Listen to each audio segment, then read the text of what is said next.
দর্শক সবাইকে স্বাগত জানাচ্ছি নিউজ 24 সাপ্তাহিক নিয়মিত আয়োজন অর্থনীতি ভাবনা অনুষ্ঠানে। সাথে আছি বাবু কামরুজ্জামান। এই অনুষ্ঠানে আমরা কথা বলি সমসাময়িক অর্থনীতির গতি প্রকৃতি এবং অর্থনীতি মোটা দাগে আসলে কেমন চলছে, অর্থনীতির স্বাস্থ্য কেমন আছে এই মুহূর্তে, এসব বিষয়ে পর্যবেক্ষণ এবং বিশ্লেষণ তুলে ধরবার চেষ্টা করি। আমাদের সঙ্গে বরাবরের মতো স্টুডিওতে অতিথিরা উপস্থিত হন।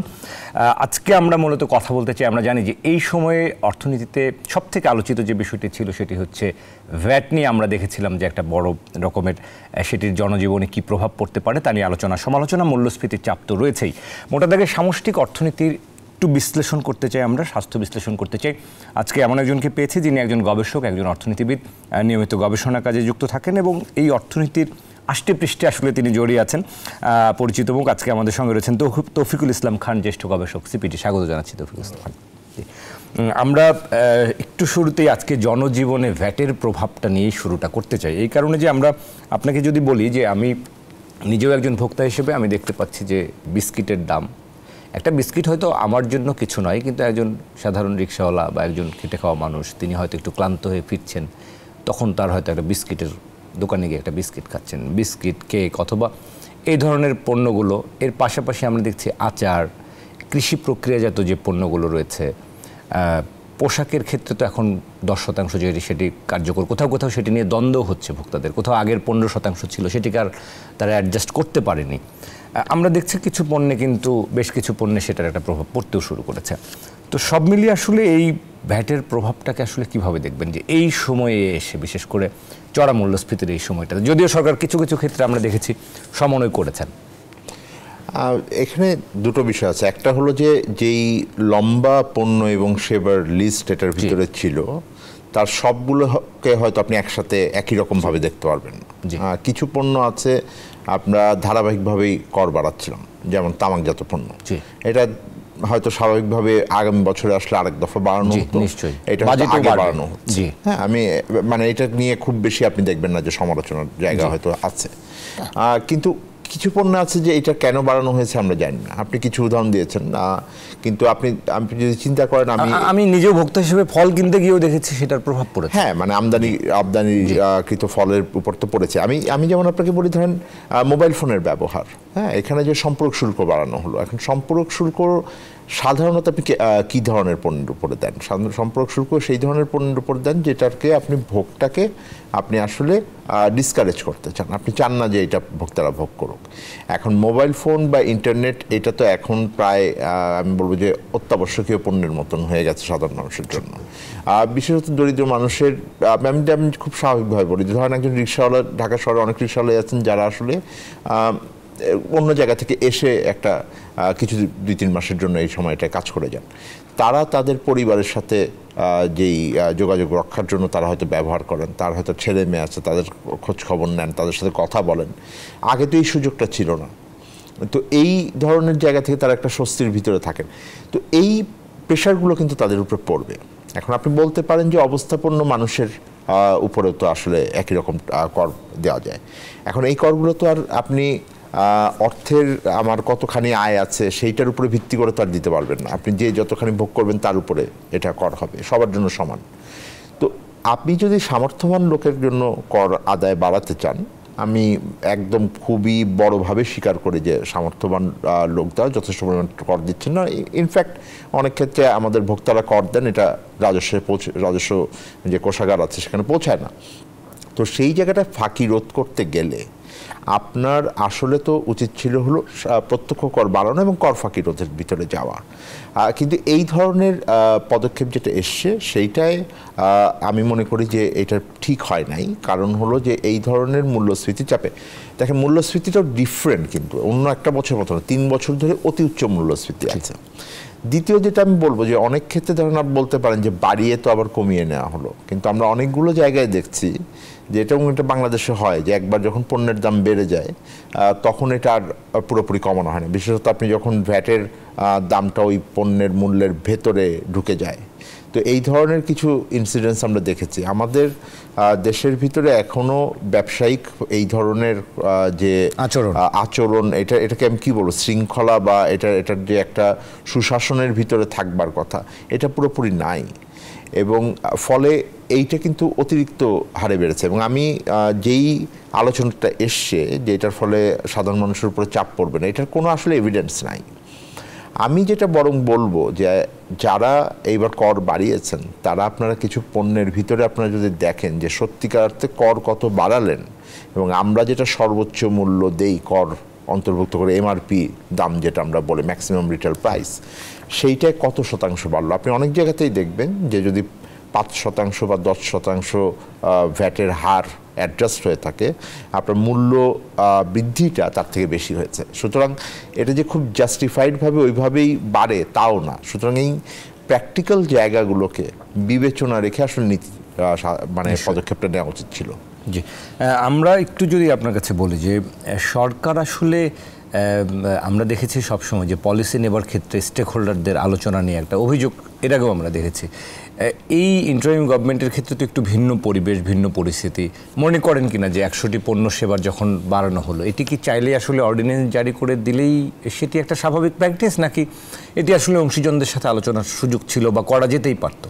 দেখেন, আপনি স্বাভাবিক প্র্যাকটিস শব্দটা ব্যবহার করলেন। আমি আইনগতভাবে তাদের এই অধিকার আছে কিনা, হ্যাঁ অধিকার আছে, আইনগতভাবে এসআরও জারি করতে পারে, পরবর্তী পার্লামেন্টে এটা গিয়ে এটা অ্যাপ্রুভ হয়ে যায়। কিন্তু দেখেন বিষয়টা হলো যে এই সরকারটা তো আর মানে 5টা সরকারের মতো করে দেখলে হবে না। এটা একটা অন্তর্বর্তীকালীন সরকার এবং একটা গণ অভ্যুত্থানের পরে এই সরকার এসেছেন। এই সরকারের সত্যিকার অর্থে সেই অর্থে ভোটে নির্বাচিত না হলেও জনগণের সরকার হিসেবে সবাই দেখতে চায়।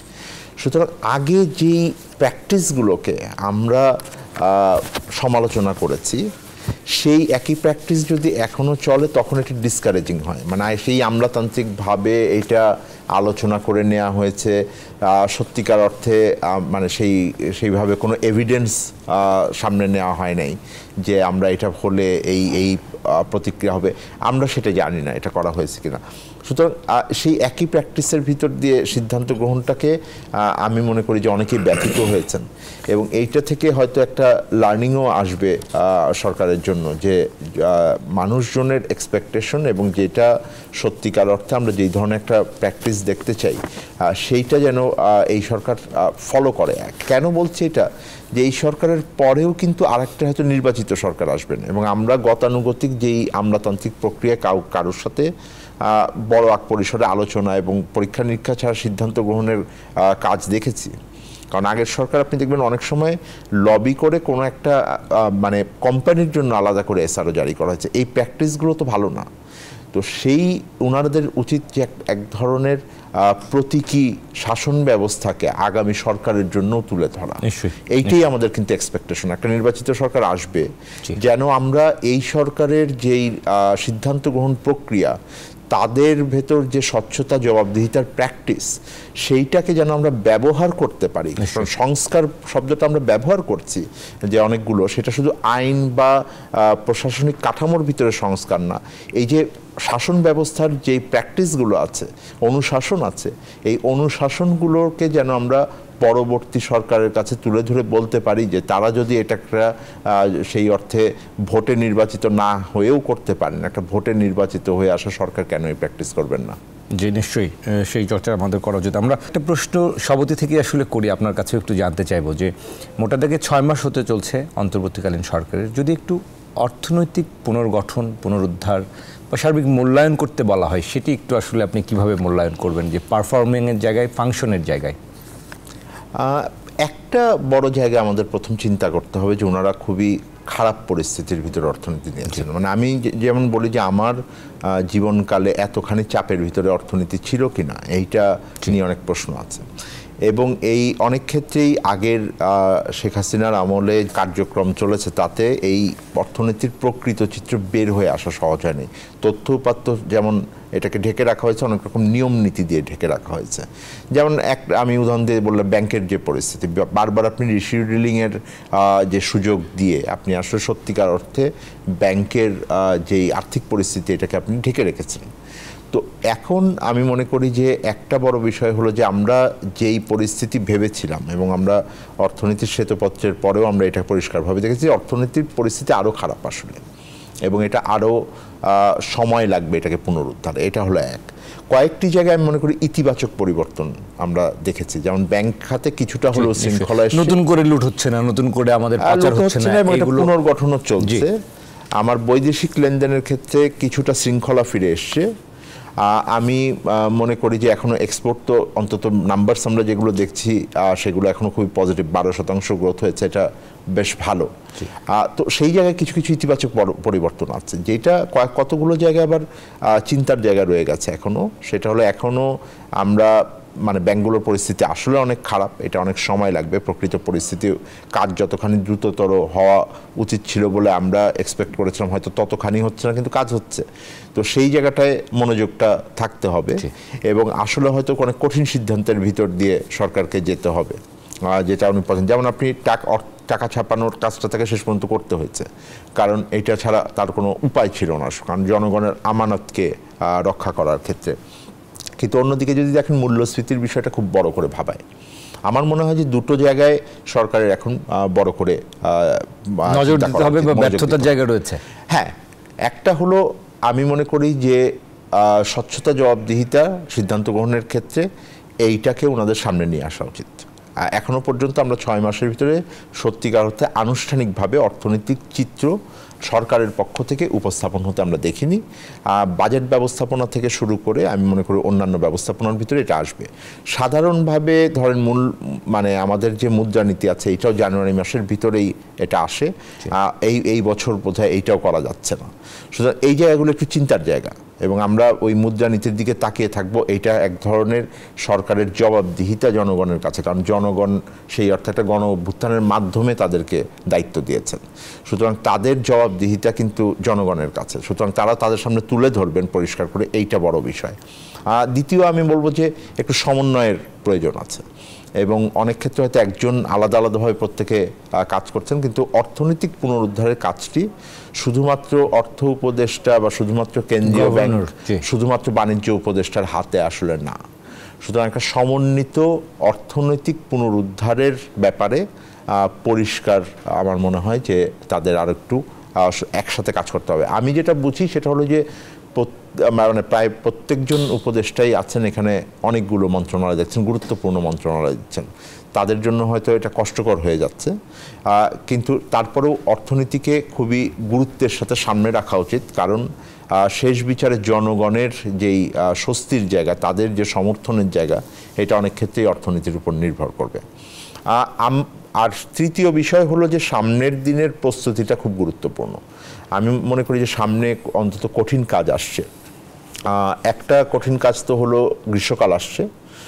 গ্রীষ্মকালে আমাদের যেই বিদ্যুৎ এবং জ্বালানির যে চাহিদা এটা বেড়ে যাবে, এটা ইন্ডাস্ট্রিতেও বাড়বে, এটা আমাদের মানে এখনকার সময় বাড়বে। শীতের সময় এখনও আমরা অনেক বাসায় দেখছি যে গ্যাস সরবরাহের ক্ষেত্রে অসুবিধা হচ্ছে বা এটা নিয়ে চিন্তা আছে। তো সরকার বলেছেন যে ওনারা অনেকগুলো ডিউ এখন আমাদের যে টাকা আমরা দিতে পারছিলাম না সেইগুলো ওনারা পরিশোধ করেছেন। আমি দেখলাম যে অর্থ উপদেষ্টা নিজে একটি সাক্ষাৎকারে সম্প্রতি বলেছেন এইটারও একটা পরিষ্কার চিত্র সামনে আসা হচ্ছে যে আসলে আর ডিউ কি বাকি আছে, কারণ এখনও অনেক কোম্পানি দাবি করছেন তারা পাননি, পার্টিকুলারলি আদানির মতো কোম্পানি রয়ে গেছে যাদের সাথে অসম চুক্তি করা হয়েছে। তো সেই ধরনের জায়গাটা মনে হয় যে পরিষ্কারভাবে আসা উচিত। এইটা বিনিয়োগকারী এবং ভোক্তাদেরকে প্রস্তুত করবে। আমি যেটা আগের সরকারকে আমি সমালোচনা করেছিলাম সেটা হলো যে আপনি আপনার যে অংশীজন আছেন, বিনিয়োগকারী যারা আছেন, জনগণ যারা আছেন, তাদেরকে আপনি শিশুর মতো বিবেচনা করে আগাতে পারবেন না, তাদেরকে অ্যাডাল্টের মতন বিবেচনা করেন। পরিস্থিতি যদি খারাপ হয় বলেন যে পরিস্থিতি খারাপ এবং আমাদের কি কি প্রস্তুতি তুলে ধরা হবে, কারণ তা না হলে যেটা হয় অনেক কনফিউশন থাকে, সিদ্ধান্ত গ্রহণ অনেক কঠিন হয়ে যায় এবং একভাবে একটা অনিশ্চয়তার ভিতরে যখন আপনি থাকবেন তখন কোনো দিকেই কিন্তু বিনিয়োগকারীরা আগাবেন না। বিনিয়োগকারীরা সামনের দিনে যদি বিনিয়োগ না করেন, আপনার অর্থনৈতিক পুনরুদ্ধারের ক্ষেত্রে আমার কর্মসংস্থানটা গুরুত্বপূর্ণ জায়গা হবে। এই জায়গাগুলো কিন্তু আমার সাস্টেনেবল সমাধান, কারণ এখন যেই ধরেন আমদানির যে কিছুটা রেস্ট্রিকশন দিয়ে ওখানে আমার কিছুটা করে আমি একটা বৈদেশিক মুদ্রার পরিস্থিতিকে একটা সামাল দিয়ে রেখেছি, কিন্তু সাস্টেনেবলি যদি এটাকে আমার শক্তিশালী করতে হয়, টেকসইভাবে করতে হয়, তাহলে তো আমার আসলে রপ্তানি বাড়ানো ছাড়া আমি কোনো বড় জায়গা দেখি না। না হলে আমাকে কারণ যেই বৈদেশিক সাহায্য আমরা আনছি এখন বাজেট সমর্থন দিয়ে, ওইটা তো অনেক আর বাড়ানোর সুযোগ নাই। আপনাকে হয় নতুন করে এক্সপোর্ট বাড়াতে হবে, রেমিটেন্স বাড়ার একটা লিমিট আছে, সেটা বাড়ছে। এটা আর একটু হয়তো আপনি ইনফর্মাল চ্যানেলকে যদি ফর্মাল চ্যানেল আনতে পারেন বাড়তে পারে, কিন্তু আর একটা হলো আপনার বৈদেশিক বিনিয়োগ।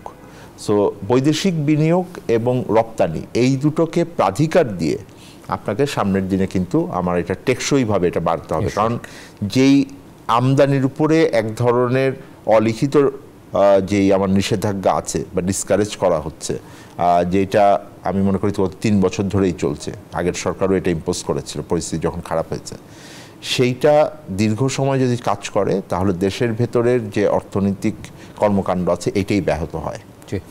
নিশ্চয়ই। আমরা মোটা দাগে আপনি সরকারের অনেকগুলো ইতিবাচক বিষয় বলছিলেন, এখনও সমালোচনার জায়গায় তীব্রভাবে অনেক সময় ব্যবসায়ীরা বা অনেক আলোচকরাই বলেন যে আইন শৃঙ্খলা পরিস্থিতি নিয়ে তারা একটা হতাশা প্রকাশ করেন, তারা মূল্যস্ফীতি নিয়েও হতাশা প্রকাশ করেন যে সরকার এই জায়গাগুলোতে আসলে ব্যর্থ হয়েছে মানুষকে স্বস্তি দেবার ক্ষেত্রে। মনে করেন কিনা যে এই জায়গার ব্যর্থতাটা আসলে ঘুচানোর সময় হয়েছে, যদিও 6 মাস আসলে যথেষ্ট সময় নয় একটা সরকারকে সামগ্রিক মূল্যায়ন করবার। না, 6 মাস একেবারে কম সময়, একেবারে কম সময়। আমি মনে করি যে এখন যেটা হয়েছে আমাদের অনেক বেশি প্রকৃত মানে যেই অগ্রগতি এবং যেখানে আমার খামতি রয়েছে এটা আলোচনা করা উচিত। কারণ এই সরকারের ভিন্ন জায়গাটা হলো যে ওনারা তো সেই অর্থে আবার একটা নির্বাচনের ভিতর দিয়ে ওনারা আসতে যাচ্ছেন, সেইভাবে তো আর ওনারা চিন্তা করছেন, ওনারা পুনর্গঠনের কাজ করতেই আসছেন। তো আমার প্রথম যে কথা বলছেন, দুটো বিষয়কে আলাদা আলাদা করে বলি। একটা হলো যে আমার নিঃসন্দেহে মানে আইন শৃঙ্খলা পরিস্থিতি এখন কিন্তু অনেক বেশি আমি মনে করি যে কন্ট্রোলে আসা উচিত। এখানে যদি খামতি থাকে এইটা নিয়ে সিরিয়াসলি ভাবা উচিত। এবং সে কারণে আমি বলছিলাম যে সমন্বিত ব্যাপার, আপনি হয়তো চিন্তাও করবেন না যে আমার আইন শৃঙ্খলা পরিস্থিতি অর্থনৈতিক কর্মকাণ্ড, আপনারা কোনো দিন গিয়ে হয়তো সাক্ষাৎকারও নিতে যাবেন না স্বরাষ্ট্রমন্ত্রীর, কিন্তু ওনার একটা বড় রোল আছে আমার এটার জন্য, হ্যাঁ, স্বরাষ্ট্র মন্ত্রণালয়ের যারা কাজ করছেন, পুলিশ বাহিনী, তো সেইটা তো আমার চিন্তা করতে হবে। সমন্বিতর কথা বলছিলাম। আর দ্বিতীয় যেটা বলছিলেন আপনি যে ওই ইনভেস্টরের কনফিডেন্সের ইস্যু, বিচার ব্যবস্থার ভেতরে যে একটা স্বচ্ছতা জবাবদিহিতা আছে ওইটা আগাচ্ছে, এটা তো আসতে হবে। আপনি যদি টাকা পাচার ফেরত আনতে চান তাহলে কিন্তু বিচারিক প্রক্রিয়াকে আপনার আগাতে হবে, এটা শুধুমাত্র কেন্দ্রীয় ব্যাংক আনতে পারবে না। সুতরাং আপনি দেখেন আমি কতগুলো মন্ত্রণালয় টাচ করছি, এভাবে বললে কিন্তু আপনি দেখবেন যে প্রত্যেকেরই এখানে ভূমিকা আছে। সুতরাং আমি বলছি যে এইভাবে আমরা কিন্তু অনেক সময় চিন্তা করি না, আমরা চিন্তা করি একটা দুটো মন্ত্রণালয় ওনাদের দায়ের ভিতরে যাচ্ছেন কিনা। মূল্যস্ফীতির বিষয়টা খুবই টেনশনে চলে আসছে, কারণ এটা সাধারণ মানুষকে সরাসরি হিট করছে। হ্যাঁ, একটা বড় চ্যালেঞ্জ যেটা হয়েছে, এটা আমি বলি যে আমার ডেটা সিচুয়েশন যেটা আছে, সেই ডেটা সিচুয়েশনের একটা প্রবলেম আছে, তথ্য উপাত্তের ঘাটতি। আমরা যে কারণে যখন অর্থনৈতিক শ্বেতপত্র করেছিলাম, আমরা বলেছিলাম যে কয়েকটি জায়গায় আপনাকে আসলে মানে এই পরিস্থিতিগুলো ভিন্নভাবে চিন্তা করা উচিত, যে আসলে মূল্যস্ফীতি কি 17 থেকে নেমে এখন যদি ধরে নেই যে ঠিকঠাক মতো ক্যালকুলেশন হচ্ছে, তাহলে এটা 12-13-তে আসলো নাকি এটা 14 থেকে 12-13-তে আসলো, সেইটা দিয়ে কিন্তু আপনি প্রোগ্রেস মেজার করছেন। এটা এক। দ্বিতীয় যেটা আছে, ধরেন আপনি মূল্যস্ফীতির ব্যাপারে যা পদক্ষেপ নেবেন, কেন্দ্রীয় ব্যাংক তার মতন করছেন, ওটা কোর ইনফ্লেশন আমরা বলি, যেটা খাদ্যপণ্য টন্য এইটার ভিতরে ঢোকে না আপনি যখন মুদ্রানীতি ব্যবহার করেন। কিন্তু আপনার তো খাদ্য মূল্যস্ফীতি বড় চ্যালেঞ্জ। হ্যাঁ, আপনি দেখবেন যে আপনার খাদ্য বহির্ভূত মূল্যস্ফীতি কিছুটা কমেছে।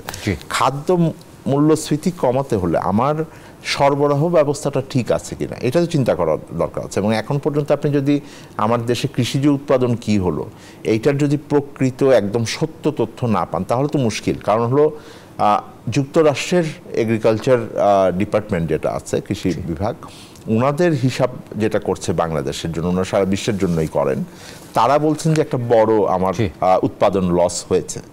সেইটার উপরে কি ভিত্তি করেই কি মানে আসলে মানে সেইটাই যদি প্রকৃত চিত্র হয় তাহলে তো আমার বাজার সেটাকে সিগন্যাল দিচ্ছে এবং অনেকেই তার মানে মার্কেটে ছাড়ছে না, যে কারণে আমনের ভরা মৌসুমে আপনি চালের দাম বাড়ছে। আমরা ফুলকপি ওখানে 2 টাকায় বিক্রি হতে দেখলাম, সেটা সবজির বাজার।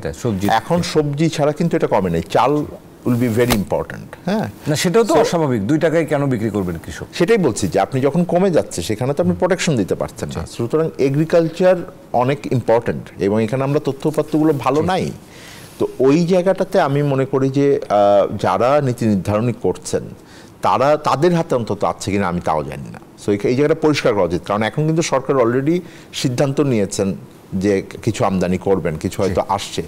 এই জায়গাটায় পরিষ্কার মার্কেট সিগন্যাল দেওয়া উচিত যে আমদানির জায়গাগুলো কতখানি আসবেন এবং সেইটা আমি কতদিন গোডাউনে রাখতে পারবো এবং সেই অনুযায়ী আমি কতখানি করব। আমি মনে করি যে সরকারের এখন ইন্টারভেন করার জায়গাও কমে গেছে। সরকারের নিজের উচিত প্রাইভেট সেক্টর দিয়ে এটাকে আমদানি করে তাদের যে মজুদটা আছে এটা পুরোপুরি আমদানির মাধ্যমে বাড়ানো। এই সিগন্যালটা মার্কেটে গেলে তখন এটা আবার কিছুটা ইমপ্রুভ করবে যে আমি সরবরাহটা বাইরে থেকে আনছি। যখন পিকে চলে যাবে তখন কিন্তু আমার জন্য আনা কঠিন হতে পারে। জি নিশ্চয়ই, অনেক ধন্যবাদ। আমরা আরও কথা বলবো, একটা বিরতি নেবার সময় হয়েছে আমাদের।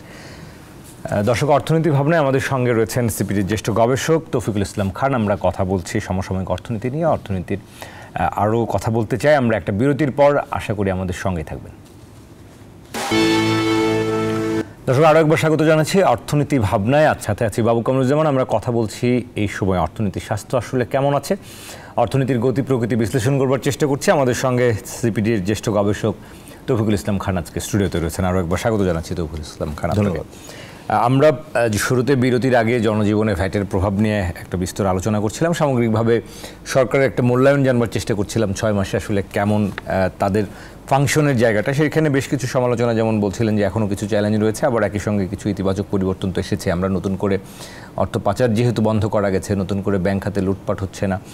আমরা একটু কি যদি বলি যে এই মুহূর্তে ব্যবসায়ীদের দিক থেকে একটু বারবার অভিযোগ আসছে যে তারা আসলে বিজনেস কনফিডেন্সের জায়গাটা পাচ্ছেন না, অথবা তারা জ্বালানির দাম নিয়ে খুব উদ্বেগে রয়েছে, নতুন করে দাম সমন্বয়ের বিষয়টা নিয়ে। এই বিজনেস কনফিডেন্সের জায়গাটাই কেউ আবার বলেন, কোনো ব্যবসায়ী এরই মধ্যে বলেছেনও যে একটি রাজনৈতিক সরকার থাকলে সেখানে আসলে আস্থার পরিমাণ বেড়ে যায়। বিষয়টি কি এরকম, নাকি আসলে আমরা আসলে সময়টা এরকম যে আমরা স্লোথ রয়েছে বিজনেস কনফিডেন্সের জায়গায়, বিনিয়োগের জায়গাটায়? কিছুটা তো স্লোথ রয়েছে। আমি যে কারণে বলছিলাম যে আপনার সিদ্ধান্ত গ্রহণটাই শুধু যথেষ্ট না, সিদ্ধান্ত গ্রহণের প্রক্রিয়াটা অনেক বেশি গুরুত্বপূর্ণ এখন, এবং সেই ব্যাপারে স্বচ্ছতাটা অনেক গুরুত্বপূর্ণ। আসলে আপনি যদি আশ্বস্ত করতে চান যে আমার বিদ্যুৎ জ্বালানির অসুবিধা হবে না, আপনি বিনিয়োগ করেন, আপনি অর্ডার নেন, আপনি দিতে অসুবিধা হবে না, তাহলে আপনাকে আরেকটু সচেষ্ট হতে হবে, আরেকটু ওপেন আপ হতে হবে in terms of decision making. এবং আপনার যে কাছে যে তথ্যপাত্রগুলো আছে, যে আমরা যেমন আমি যদি বলি যে এখন যদি কোনো গার্মেন্টস ব্যবসায়ী কোনো অর্ডার নিতে চান, তিনি জানতে চাবেন দুটো জিনিস, যে আমার যে এখানে সেখানে হঠাৎ করে শ্রমিক অসন্তোষ হচ্ছে এটা হবে না।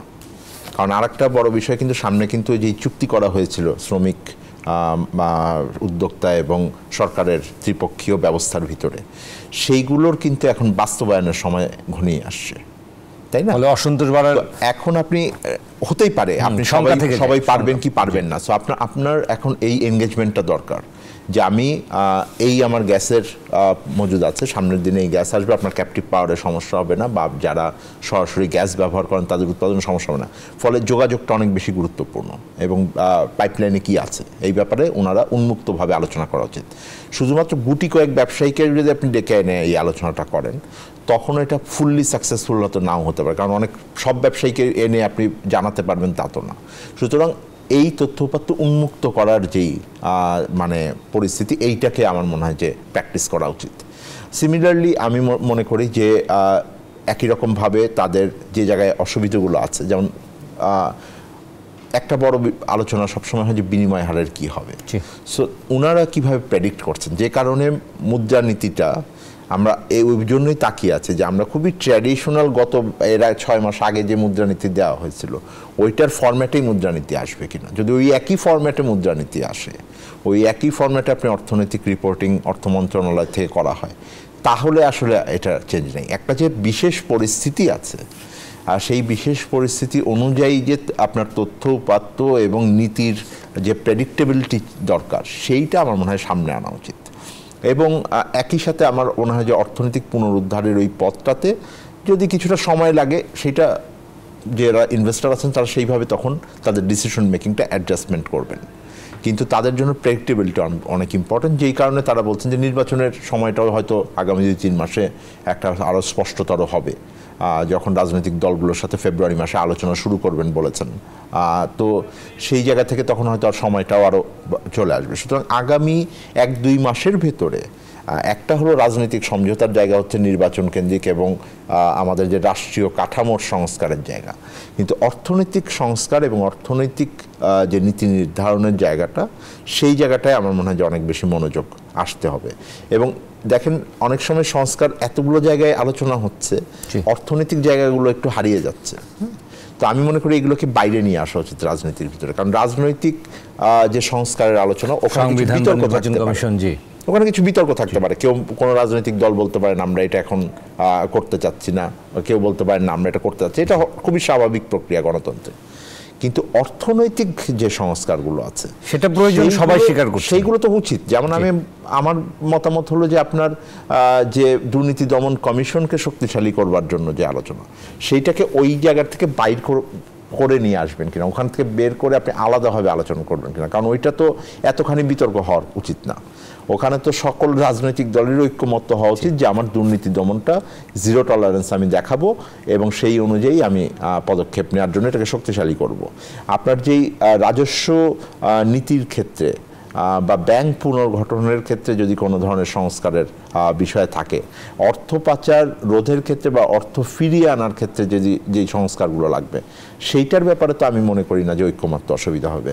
সুতরাং আমার সুপারিশ হবে যে রাজনৈতিক এবং রাষ্ট্রীয় কাঠামোর ভিতরের সংস্কারের জায়গা এবং অর্থনৈতিক সংস্কারের জায়গা দুটোকে আলাদা করে অর্থনৈতিক সংস্কারের জায়গাগুলোতে বা নীতি প্রণয়নের ক্ষেত্রে এটাতে আমি বলবো যে প্রাধিকার কম না দেওয়া, কারণ এইটা আপনার সার্বিকভাবে ওই সংস্কারকেও কিন্তু ইতিবাচকভাবে প্রভাবিত করবে যদি আপনি এই জায়গাটা অর্থনৈতিক পুনরুদ্ধার করতে পারেন।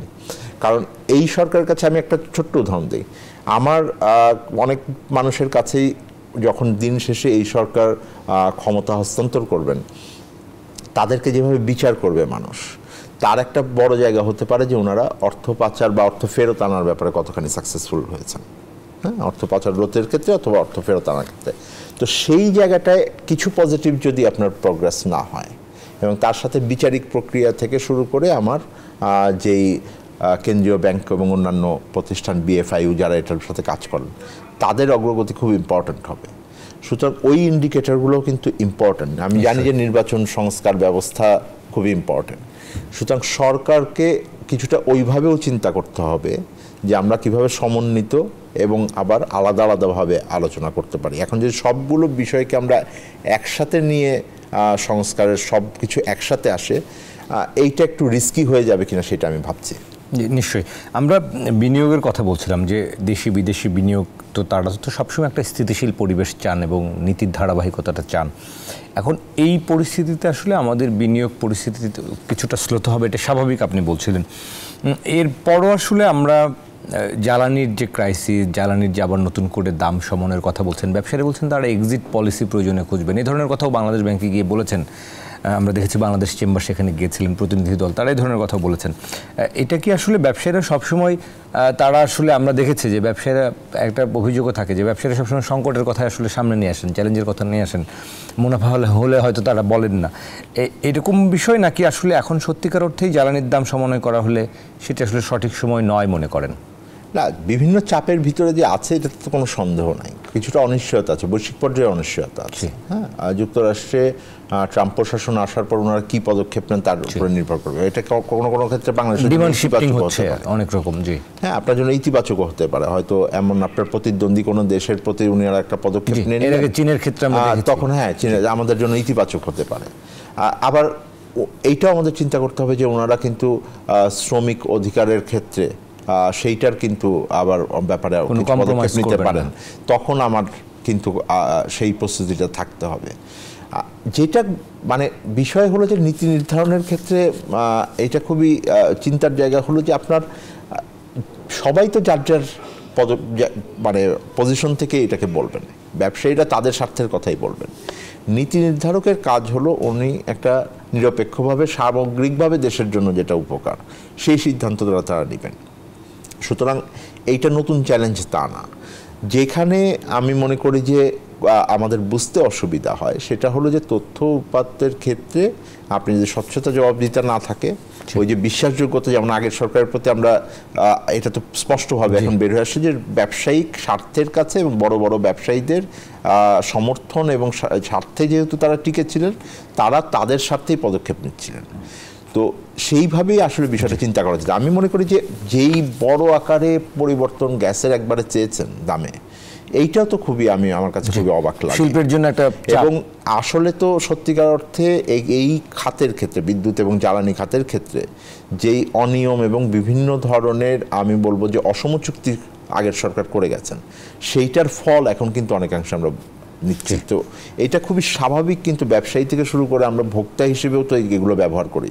আমাদের তো অবশ্যই এটা মনে হবেই যে আমরা প্রতারিত হচ্ছে, কেন আমরা কারোর ভুলের জন্য, কারোর অন্যায়ের জন্য আমাদের উপরে কেন দায়ভার আসছে।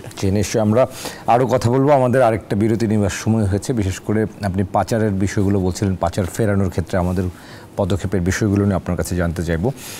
দর্শক, আজকের অর্থনীতি ভাবনায় আমাদের সঙ্গে ডক্টর তৌফিকুল ইসলাম খান রয়েছেন, জ্যেষ্ঠ গবেষক, centre for policy dialogue, CPD. আমরা কথা বলছি সব মিলিয়ে আসলে সামষ্টিক অর্থনীতির স্বাস্থ্য কেমন আছে সেটি খুঁজবার চেষ্টা করছি। মানুষ কি আদৌ স্বস্তিতে আছেন কিনা সেটা নিয়েও আমরা কথা বলছি। আরেকটা ছোট্ট বিরতি নিচ্ছি, আশা করি আমাদের সঙ্গে থাকবেন।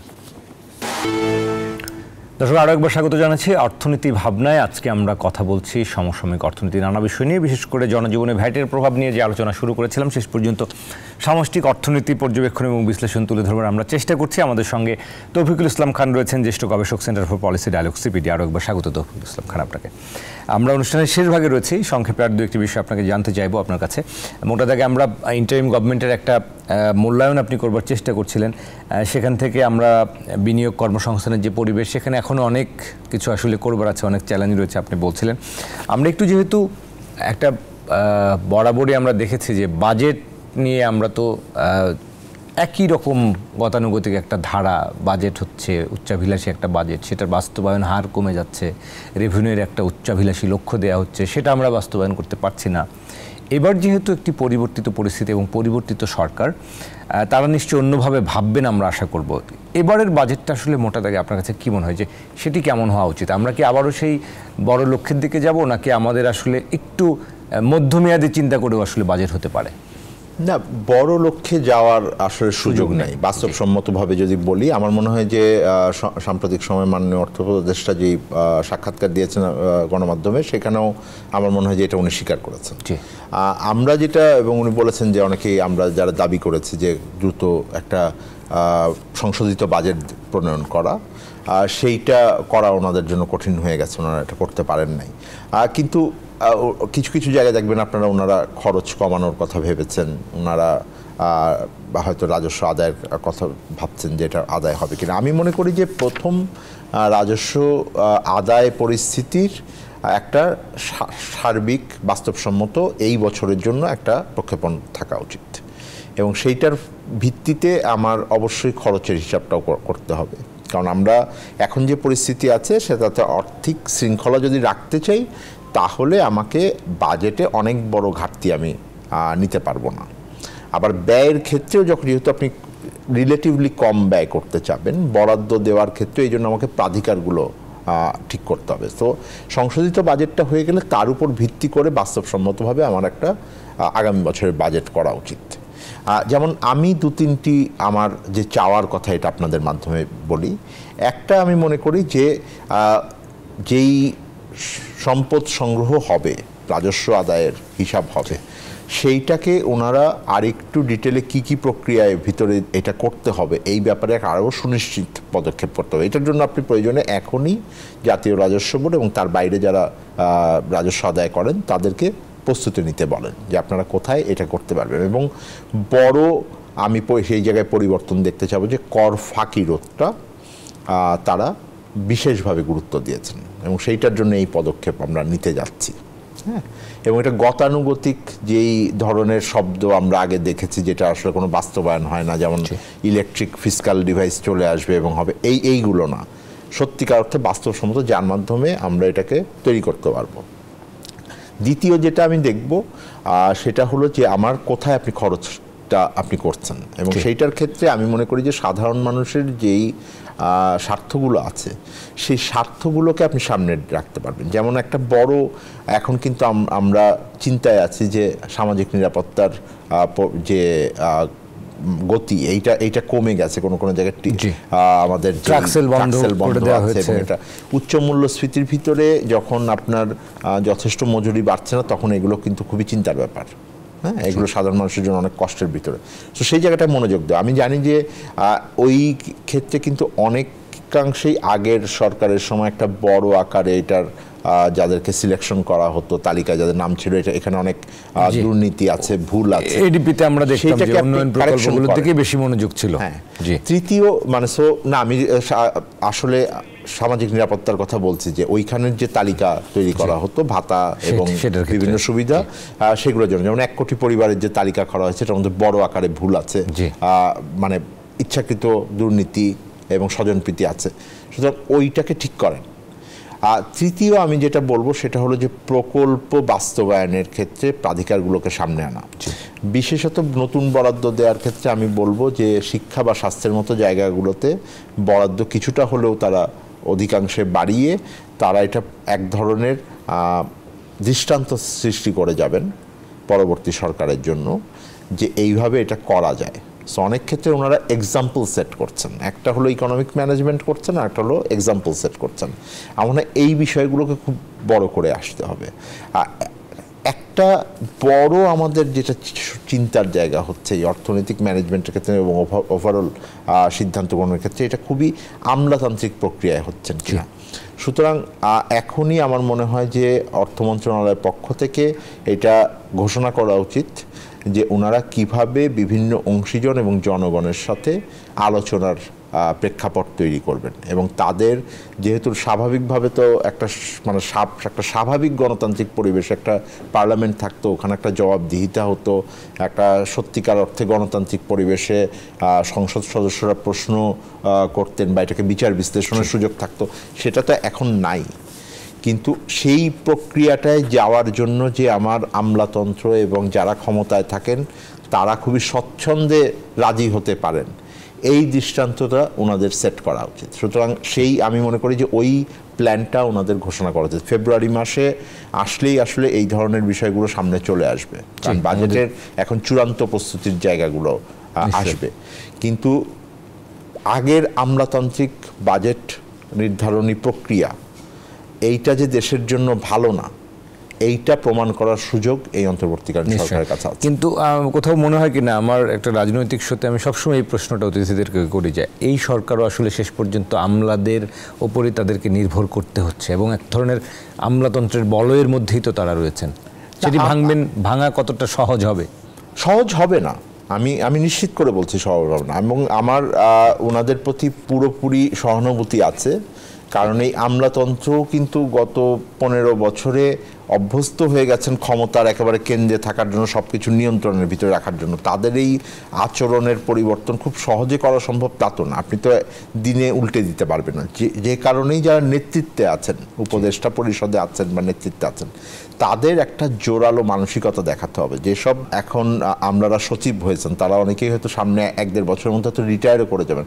ওনাদেরকে প্রমাণ করতে হবে যে যখন ওনারা রিটায়ার করে সাধারণ মানুষের আমাদের মতো কাতারে চলে হয়তো আসবেন অনেকেই, কারণ ওই আগের মতন যে বারবার আপনাকে বিভিন্ন চুক্তিভিত্তিক নিয়োগ দিয়ে সরকারি সুবিধা দেওয়ার ভিতরে সেটা হয়তো হবে না।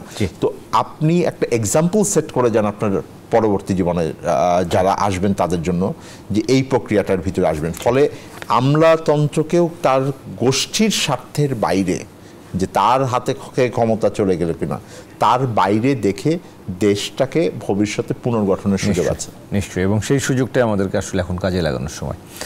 ডক্টর তৌহিদুল ইসলাম খান, আমরা অসংখ্য ধন্যবাদ জানাই আজকের এই আলোচনায় আপনি আমাদেরকে সময় দিয়েছেন। আপনাকেও ধন্যবাদ।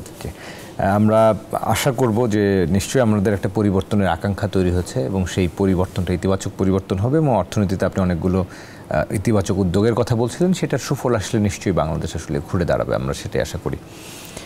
দর্শক, আমরা আজকের অর্থনীতি ভাবনা শেষ করব। আশা করি আমাদের আলোচনা আপনারা উপভোগ করেছেন। আমরাও আশা করছি যে পরিবর্তিত এই সরকার, নতুন এই সরকার নিশ্চয়ই একটু ভিন্নভাবে উদ্ভাবনীমূলক চিন্তা করে অর্থনীতিতে স্বস্তি ফেরাবেন, মানুষকে স্বস্তি দেবেন। শেষ পর্যন্ত জনজীবনে যে ভ্যাটের চাপ যেন না বাড়ে, সেই বিষয়গুলো তারা আরও বেশি আন্তরিক হয়ে বুঝবেন, সেই প্রত্যাশায় আজকের অর্থনীতি ভাবনা আমরা শেষ করছি। আগামী সপ্তাহে নতুন বিষয় নিয়ে, নতুন অতিথি নিয়ে আপনাদের সঙ্গে দেখা হবে। সবাই ভালো থাকুন, শুভকামনা।